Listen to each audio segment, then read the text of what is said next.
Cooper Kupp, we officially get some numbers. 3 years, $45 million deal in total. And I don't think I fully understood the significance of him going back to Seattle. I guess he's from outside of Seattle. Obviously, he played college in that state.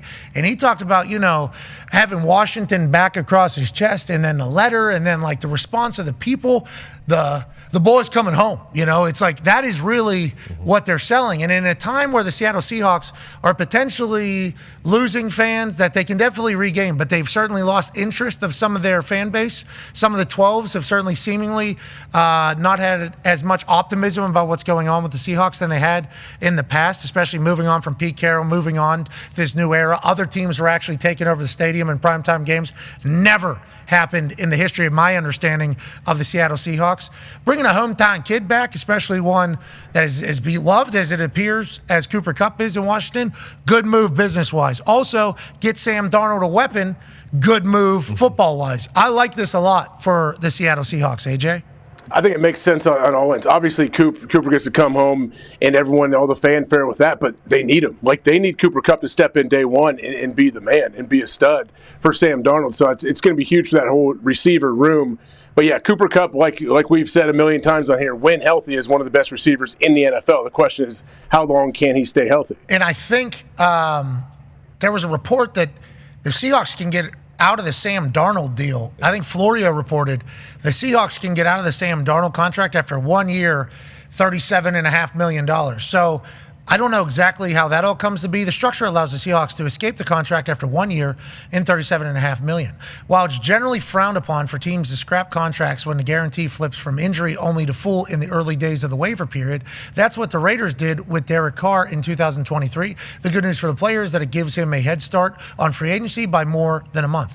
If the Seahawks pick up the second year of the Darnold contract at $27.5 million, it's a 2-year, $65 million deal. That's an average of $32.5 million per year. Okay, so it's a 1-year deal with a 2-year option by the team coming up next year. $37.5 million this year, then a 2-year option team side after the season ends before free agency period opens up. So I wonder why that was the structure that Sam Darnold agreed to. How much was he being offered at other places? And is this another opportunity for him to bet on himself and play great ball while making good money? Yeah, another thing talked about in the article and just about the contract was how, towards the end of the year, if Seattle isn't having a good year, it would be a situation where he might get benched because of his injury guarantee for next season. So just like what happened with Derek Carr. Just like what happened with Derek Carr. And Dan Jones is who they referenced with the Giants just this past season, because that's exactly what happened with them. That's why they benched him, so they won't have to pay him anything. So the deal is, you're not our Dan Jones and Derek Carr. You are not in our next year plans, so we're not paying you any next year's money right now. And you might injure yourself walking down the steps. Isn't that what they said, Derek Carr, right? Oh, yeah. Kept him get out of here. Turned his fob off. He can't get in, but he goes from starter for however many years, not 10, whatever it was, from the transition from Oakland over to Las Vegas as well. He goes for starter, and then, you're not allowed in the building. How about that? We'll get your shit, okay, out of your locker, because we don't want, on the bag. So you're not getting hurt here. If we haven't made this point clear enough, you will not be around, and we will move forward. And then he's come out and been like, I wish it was a little different. I wish I could have said goodbye to a couple people. In the time, I don't think he said anything negative. If I recall, I talked to him at the Pro Bowl afterwards, and I asked him about it, and he was just said all the right things, did all the right things. He ends up with the Saints. They give him a big deal. He's a starter coming up next year, but that was an interesting situation. Daniel Jones is different because they wanted to keep him around. They just wanted him to do like defensive stuff. Practice squad safety. Yeah, hey, you're going to be all over here. Half speed now. Let's not get too good at defensive end, because then we got to maybe play you. We don't want to do that, remember? So let's not do too much good stuff. And then he asked for his release, ends up with the Vikings, now with the Indianapolis Colts. So those contracts are so many interesting little things because of precedent that has happened. Anytime something has happened in the past, people lean on that. And that's why everything happening for a first time is so damn important. Well, and like you said, it really does make you wonder what other offers he got. Because, when you really dive into this, this isn't that. I mean, granted, it gives him another opportunity to kind of, prove himself. But for what he did, this really isn't that much security. Like, there is a chance, they're a new team. Their offensive line isn't as good as Minnesota's was. He's going to have, Cooper Kupp, but then in Jigba, they're losing 2 of those receivers. Like, there is a scenario where you could see he doesn't have a great year and he does get benched at the end of the year. And there's a chance he goes on and bowls. For sure. Yeah. And then, everything activates. Only team decision is an interesting forfeiture. Like after this year, it's like team decides whether or not they want to implicate or imply the next two, or implicate in what's the word? There? Like activate? Whatever. There's a word somewhere. Implant? No. No. What?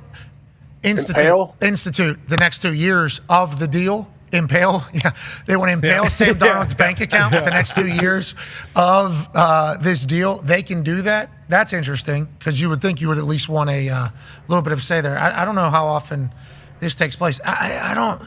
Was Sam Darnold offered by Minnesota? Yeah, What was he offered by It was Minnesota? reported he was offered by the Steelers. Was he offered? Okay, so it's like West Coast, maybe. It must have been similar. Yeah. It must have been similar situations, though. Similar, like there's tiers to contracts. Some people have. It might look like a 5-year deal, but it's really a 2-year deal, and then it's like year by year. The team has a decision after that. But if you're an owner, if you're a GM, you would like every player on the roster to have a contract like this, where every single year they get to make a decision. Hey, if you live up to it and you earn it, yep, we'll pick it up on the next league year, and you'll have another year under your belt. But yeah, this is definitely a team-friendly situation. Yeah, because they're negotiating at this year's prices, but salary cap's going to go up and potential value is going to go up, and you're stuck in it whether you like it or not. It's that's good. Hey, Schneider's driving a good business up. Oh, yeah. Well, in Vegas, Vegas was tied to Darnold, but you could kind of make the assumption they picked Geno Smith over him because they ended up trading for him and gave something up instead of going after Darnold. But with Washington, we do kind of have to remember it's no income. It's just like Florida. You're kind of getting that entire great tax deal. benefits in the state of Washington. Not Washington, D.C., but in the state of Washington, you have great.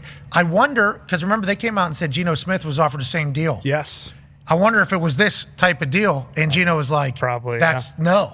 Because they said 35 to 40. This is 37 and a half. That would be right in between 35 to 40. So now we know a little bit more about why Geno opted basically to be traded out of Seattle and turned down their deal. Probably because of that. Yeah. That is probably the reason why. Makes sense. 1,000%.